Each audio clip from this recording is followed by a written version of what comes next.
Remarks of the President upon the arrival of Ahmed Ben Bella, Prime Minister and Acting Chief of the State of Algeria, from the South Lawn of the White House, October 15, 1962. Mr. Prime Minister, it's with the greatest personal pleasure that I welcome you to the United States. My interest in your country and its fate goes back a number of years, and therefore I take particular pleasure in welcoming the head of state of a new country which stretches back through history for thousands of years and which has a great place to play now, not only in North Africa, but throughout all the world. We're particularly glad to have you here as a strong patriot who has given many indications under the most difficult circumstances of your devotion to your country and your love for freedom. So, Mr. Prime Minister, we're glad to have you, the members of your government.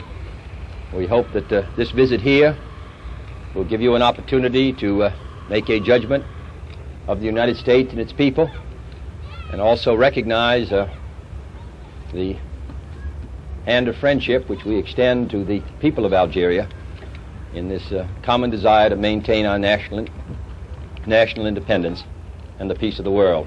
Mr. Prime Minister, we're very proud to have you here. The President's toast at the state luncheon honoring Prime Minister Ben Bella of Algeria, from the State Dining Room in the White House, October 15, 1962. Gentlemen, I want to express our very warm welcome to the Prime Minister and the members of his government. I think that all of us in this country, whatever our political views may be, respect courage.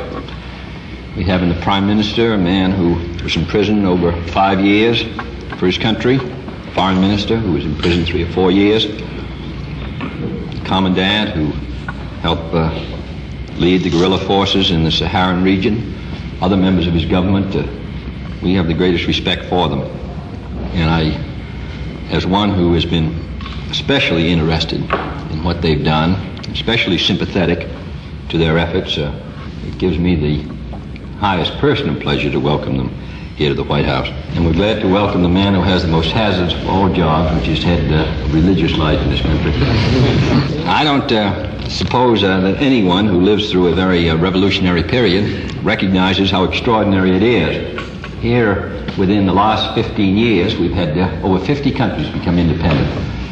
I don't think that in the short space, really in the last 2,000 years, we had such an extraordinary series of events take place, which we take for granted, but which 100 years from now will be regarded as unprecedented.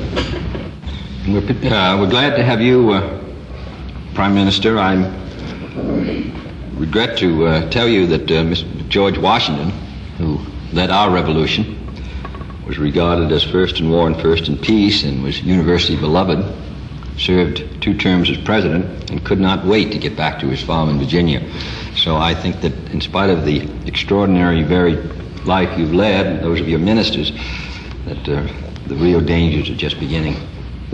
Mr. Prime Minister, as one who is strongly believed that the best solution for a good many of the difficulties of the world is individual liberty and national independence, I must say that I have the greatest hopes for what happens in Algeria, the strongest interest, the strongest commitment. I think that Algeria has a chance to prove that all those who wanted to hold back the tide of history were wrong. So I hope that all of you will join in drinking with me to the people of Algeria, to the guests who are here, all of whom merit the warmest welcome from the people of this country, and especially to the Prime Minister, who has borne heavy burdens and bears them now with distinction.